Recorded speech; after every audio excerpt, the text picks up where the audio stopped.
സ്വാഗതം മീഡിയ ഗ്രാമത്തിലേക്ക്. കേരളത്തിലെ സർവകലാശാലയുടെ വൈസ് ചാൻസലർമാരെല്ലാം RSS കാര്യവാഹിൻ്റെ പരിപാടിയിൽ പോയി ഇരുന്ന് പ്രഭാഷണം കേൾക്കുന്നതാണ് ഇപ്പോഴത്തെ പണി.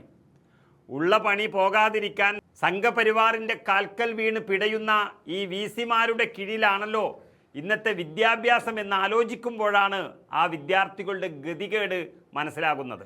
ഇതെല്ലാം ഇന്നോ ഇന്നലെയോ തുടങ്ങിയതല്ല. ഇത് കേന്ദ്രത്തിലെ സംഘപരിവാറിനെ സന്തോഷിപ്പിച്ച് മകളുടെയും കുടുംബത്തിൻ്റെയും തട്ടിപ്പിൽ നിന്നും രക്ഷപ്പെടാൻ പിണറായി വിജയൻ VC-മാർക്ക് ഇങ്ങനെയൊരു സൗകര്യം ചെയ്തു കൊടുക്കുകയായിരുന്നു അദ്ദേഹത്തിൻ്റെ ഭരണകാലത്ത്. എന്നാൽ ഭരണം മാറി സതീശൻ വന്നിട്ടും അത് തന്നെ തുടരാനാണ് ഈ VC-മാരുടെ പരിപാടി എങ്കിൽ മുഖ്യമന്ത്രി സതീശനാണെന്നുള്ള കാര്യം ഈ അഭിനവ VC-മാർ മറന്നുപോയി. പക്ഷേ മുഖ്യമന്ത്രി വിട്ടില്ല. നല്ല അറിയുന്ന ഭാഷയിൽ പച്ച മലയാളത്തിൽ തന്നെ മുന്നറിയിപ്പ് നൽകിയിരിക്കുകയാണ് അദ്ദേഹം. വേണമെങ്കിൽ അതിനെ ഒരു താക്കീതായും കാണാം. മുഖ്യമന്ത്രി പറഞ്ഞത് ഇങ്ങനെയാണ്: RSS ശതാബ്ദിയുടെ ഭാഗമായി സർസംഘചാലക് മോഹൻ ഭാഗവത് സംസാരിച്ച പ്രഭാഷണ സഭയിൽ കേരളത്തിലെ 3 വൈസ് ചാൻസലർമാർ പങ്കെടുത്തത് അതീവ ഗൗരവമായി തന്നെ ഞാൻ കാണുന്നു. ഗുരുതരമായ വീഴ്ചയാണ് വൈസ് ചാൻസലർമാർക്ക് ഉണ്ടായിരിക്കുന്നത്.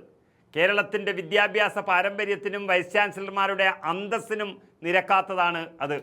കേരളീയ പൊതുസമൂഹത്തിന് വൈസ് ചാൻസലർ പദവിയോട് ആദരവുണ്ട്.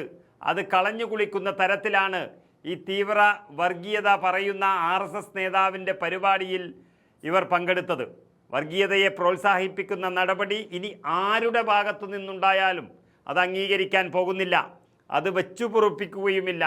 RSS പരിപാടിയിൽ പങ്കെടുത്ത 3 VC-മാരും കേരളത്തോട് മാപ്പ് പറയണം എന്ന അന്ത്യശാസനമാണ് മുഖ്യമന്ത്രി സതീശൻ നൽകിയിരിക്കുന്നത്. RSS നേതാവിനെ കണ്ട് വണങ്ങി വരുന്ന VC-മാരെ തൊഴുതു നിൽക്കുന്ന പിണറായി വിജയനാണ് കഴിഞ്ഞ 10 വർഷമായി കേരളം കണ്ടുകൊണ്ടിരിക്കുന്നത്. എന്നാൽ ഇനി അങ്ങനെയല്ല. കേരളത്തിലെ സർവകലാശാലയിലെ അധികാരസ്ഥാനത്തിരിക്കുന്നവർ അതിൻ്റെ പണിക്ക് പോകണ്ട എന്ന വ്യക്തമായ മുന്നറിയിപ്പാണ് മുഖ്യമന്ത്രി നൽകിയിരിക്കുന്നത്. നമുക്കറിയാം, മകളുടെ മാസപ്പടിയും മകൻ്റെ ലൈഫ് മിഷനും തൻ്റെ സ്വർണ്ണക്കടത്തും ലാവലിനും അടക്കം പലതിനും ഉത്തരം പറയേണ്ടി വരുമ്പോൾ ചിലപ്പോൾ പിണറായിക്ക് കേന്ദ്രത്തിന് മുന്നിൽ കുമ്പിട്ട് നിൽക്കേണ്ടി വരും.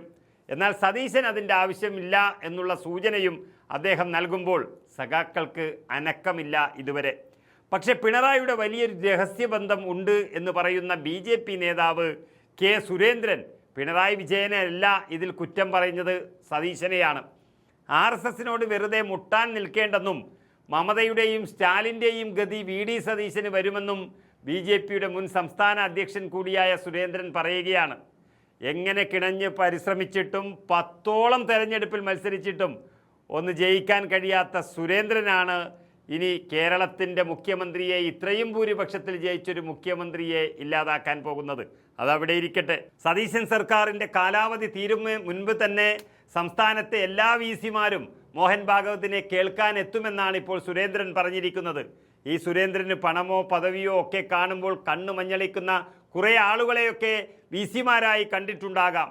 അങ്ങനെ VC-മാരായി കിട്ടിപ്പോയ സ്ഥിതിക്ക് പാർട്ടിയുടെ പാദസേവ ചെയ്യാമെന്നുള്ളത് മാത്രമാണ് അവരുടെ ഏക ലക്ഷ്യം. പക്ഷേ സുരേന്ദ്രനും പിണറായിയും കച്ചവടം പൊടിപൊടിക്കുന്നുവെങ്കിലും അത് സതീശൻ്റെ സർക്കാരിൻ്റെ അടുത്ത് പോകാതിരിക്കുന്നതാണ് അതിൻ്റെ ഒരു ഭംഗി. കാരണം അധികാരത്തിലേറി വെറും ദിവസങ്ങൾ മാത്രമായപ്പോൾ തന്നെ VC-മാർ പണ്ടത്തെ പണിയെടുത്തുവെങ്കിൽ ഇത് പിണറായി അല്ല സതീശൻ ആണ് എന്ന് പറഞ്ഞു കൊടുത്തിട്ടുണ്ടെങ്കിൽ ഇനി പോയാൽ VC-മാർ വിവരമറിയും എന്നുള്ളതിൻ്റെ താക്കീത് കൂടിയാണത്.